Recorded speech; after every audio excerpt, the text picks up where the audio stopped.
Xenoblade Chronicles 3 is a great RPG. I know this has been known for quite a lot of fans over the past several years, but I've only just now taken the time to go through most of it. And yeah, it is true. It's a great game. By far my favorite of the Xenoblade saga. But this isn't a review of the game. This isn't really an analysis of the story or the gameplay or the characters. I'm sure there are a lot of fans out there who could do a way better job of that than I could, because this is one of those series that I'm not super invested in. This is actually the first time I've really enjoyed any Xenoblade Chronicles game at all. So, with that being said, I wanted to talk about something a little bit different, something a little bit fringe, something that most people aren't really willing to admit to themselves. The simple fact of the matter that RPGs are a dominant genre on Nintendo platforms. This isn't the 90s. This isn't the 80s with your silly little Ultima RPGs, right? This is the Nintendo era of RPG domination. An era that has been going full speed ahead for over a decade. And the vast majority of the gaming public refuses to acknowledge or address this at all. This is a travesty. Every single year, we are bombarded with lesser RPGs that the industry wants us to believe are the dominant in the genre. You know, whether it's Elden Ring or Baldur's Gate 3 or Starfield or whatever else they pop out that year. New Vegas a decade ago. Whatever it is, no matter who develops it, what the budget is, the scope of the game, the platform it releases on, all of these games come up behind even the most mediocre of Nintendo RPGs. As much as I dislike the first two Xenoblade games, there is no denying that both of those titles have left far more of an impression on their audience than something like Baldur's Gate 3 has, than something like Elden Ring has, than something like Fallout New Vegas has. Xenoblade, right now, is one of the most rapidly growing series in gaming. A fact that Nintendo recently has acknowledged, and it's not the only one. Fire Emblem is expanding. Mario RPGs are expanding, and of course, the Pokemon IP is reaching new heights, to the point where it seems as if very soon we may get a new generation of games that outsells Gen 1. The titles that released at the height of Pokemania and were on the market for 5 years. The iconic Pokemon Red and Blue. 30 years! 30 years, Nintendo has dominated the RPG space. You know, Pokemon has not only become the most popular RPG in gaming, but has actually become the most popular brand in entertainment, period. And it's followed by a handful of other really solid franchises that don't do anywhere near as well, but cater to their own specific niche audiences that really demonstrate the breadth and variety that Nintendo offers. It isn't simply about topping the charts, it's about providing a unique experience for people to enjoy. But the industry hasn't acknowledged that, has it? For the past 30 years, we've seen all of these people bend over backwards, refusing to acknowledge Pokemon's success, assuring us all that it was a fad that would soon die off, downplaying every major Nintendo IP that came out, you know, whether it was Fire Emblem or Golden Sun or Baton Coyotes. Every single time these people would cry, Final Fantasy is bigger than Zelda. Look at all these third-party games. Look at this. Look at that. Like, please buy a PlayStation and ignore Nintendo. Those of us who play more than 2 games a year understood very quickly that Nintendo's strategy was superior. But as of right now, with the gaming journalists that only play the Game of the Year contenders, we are in this strange position where the games that everyone is playing and the ones that everyone is talking about aren't the ones that game journos want you to buy. Nobody cares about Baldur's Gate 3. Nobody cared about Elden Ring. But these Nintendo games have far surpassed anything that game journos can even imagine. For the past 30 years, we've had to listen to game journos come up with all kinds of copes, about the graphics, about how mature the storylines are, about the platforms the game were on, the target demographic. They would bring up all sorts of unnecessary complaints, like the arbitrary JRPG versus Western RPG, with the implication that Western RPGs were superior. Right? This is something that can easily be traced back to simply watching old clips from G4 or IGN reviews from the time. Seeing them sit there and try and tell you that Squaresoft did not produce real RPGs because they weren't similar enough to D&D. Right? They were coping and seething even then. Not about Japan as a whole, but about Nintendo's continued success and domination in the industry. It's not just about the RPGs, right? This is about gaming as a whole, but we're specifically talking about RPGs, right, today. We're specifically talking about this aspect of it. What happened over the past several years is that game journos propped up games like Skyrim, games like Elden Ring, games like Baldur's Gate 3, while actively going out of their way to avoid talking about games with lower budgets, games coming from smaller Nintendo studios that were clearly outperforming everything that the other guys were putting out. Of course, you have really huge phenomenons like Pokemon, but you also have things like Fire Emblem. Games that really showcase that Nintendo has a stranglehold on the mature RPG market, right? Fire Emblem is a beloved franchise for a lot of people and has continued to get new and interesting releases every few years for decades now.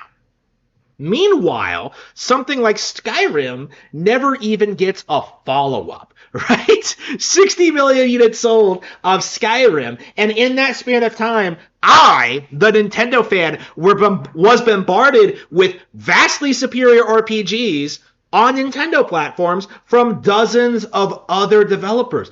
Whether it was Stellar Glow or Shin Megami Tensei 4 or Xenoblade Chronicles 3, what you get on Nintendo consoles is better than what you get with the competition. Not only are the games more varied, not only is there more content in them, not only are they better produced with combat systems, with better storylines and characters, better art, better visuals. When you really look at the nitty-gritty, when you really get into this stuff and really start appreciating the creativity and the charm and the passion, you really start understanding just how worthless the game journo favored titles actually are. I have no desire to return to Skyrim, and yet I find myself more and more appreciating titles like Fire Emblem and Awakening, games like Xenoblade Chronicles 3, games like Pokemon Sword, all of which are far bigger and more successful than Skyrim will ever be. Skyrim essentially is a shallow open world game where you can LARP as if you're a Lord of the Rings protagonist, right? You're the chosen one, you're the dragonborn, and there's really nothing more to it than that, right? There is no depth, there is no complexity, there's nothing about Skyrim that's genuinely good or compelling. Right? It creates this illusion that you're this crazy, powerful, chosen one on a quest to rescue Skyrim from the dragons or whatever that game is about. it creates this illusion that Skyrim is this huge, vast 200-hour-long RPG, but it pales in comparison to Dragon Quest VII, a game from 2000. Dragon Quest VII has a coherent linear plot that's more interesting, has better characters, a better combat system, and a far better payoff, right? What exactly makes Skyrim so great other than the marketing? What do people remember other than Todd Howard going up on stage and lying to you, see that mountain? You can climb it. As an app, Skyrim and games like it trick their audience into getting invested in what the product wants to be, not what it actually is. And I do think this is the critical difference between Western and Japanese devs right now. The real reason why Japanese developers are just inherently superior to their Western counterparts. Because everybody wants to blame the woke SJWs. They want to blame declining conditions in the industry. They want to blame anything except the real actual problem. They don't want to accept the fact that developers have spent the past 30 years essentially tricking people into supporting their industries by investing all of their income into creating bigger and more open worlds with higher detailed resolutions that don't actually offer anything of value to actually do in those settings, right? Look at Horizon Zero Dawn versus Breath of the Wild as just an example to this.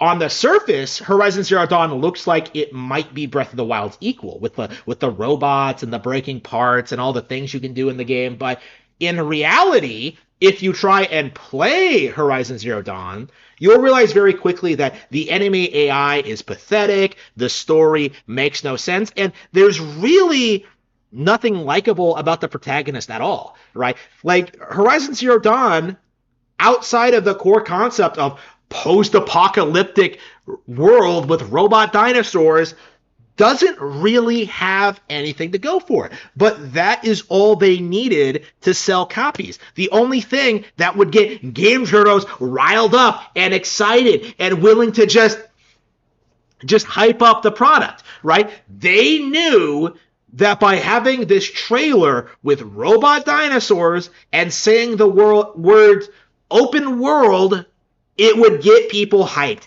and assume that it was a great product. But this is the year 2024. The open world phenomenon has faded away. People aren't as invested in it anymore. Like there are a handful of key RPG series that key video game franchises that people are looking forward to in the open world space, the Elder Scrolls 6 and Grand Theft Auto and stuff like that. But by and large, people look back on disasters like Metal Gear Solid 5 as an example of just how open world design isn't necessarily better, right? And I do think this is the key component as to what makes Nintendo RPGs, games like Xenoblade, superior to their alternatives, because these games operate under a strict budget. These games are trying to accomplish a very specific appeal to a very specific kind of audience. They're not trying to appeal to everyone, right? And by doing it that way, they really showcase their creativity and their ability to innovate and do radically different things with each entry. When you look at Xenoblade Chronicles 1, 2, and 3, and X as well, what you get are 4 completely different RPGs that have certain underlying mechanics and ideas and core concepts, but as an actual experience are radically different. It's so insane looking at something like this and then looking at D&D inspired games and seeing how similar they are, with the same classes and the same general gameplay system and similar themes, right? Like Xenoblade manages to innovate in a span of 5 years where other video game franchises haven't innovated at all in 20 or even longer. Japanese developers are willing to grow and evolve acquire new talent and do things that they've never been able to do before. And Western devs simply can't do the same without like demanding more and more money from their investors and their customers. That's why all of these budgets are getting out of control, because they have to keep tricking people into thinking these games are getting bigger and bigger and bigger and better without really stopping to think about, like, actually making a good, compelling experience.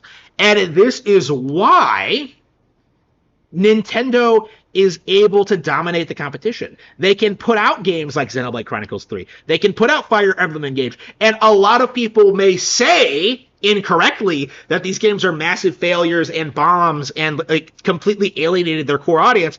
But in reality, people like myself are buying and playing these games sometimes years later and finding a lot of value out of them.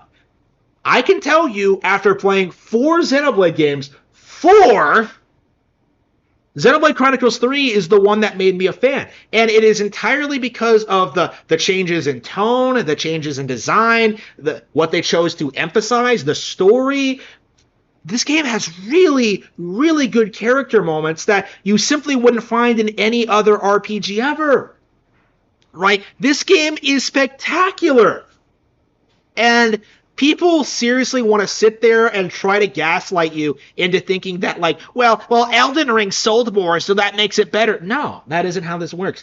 I'm gonna tell you now what's gonna happen when it comes to Xenoblade versus FromSoft.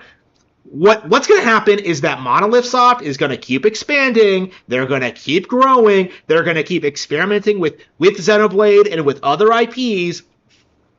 And FromSoft is just going to do the same thing over and over and over and over again.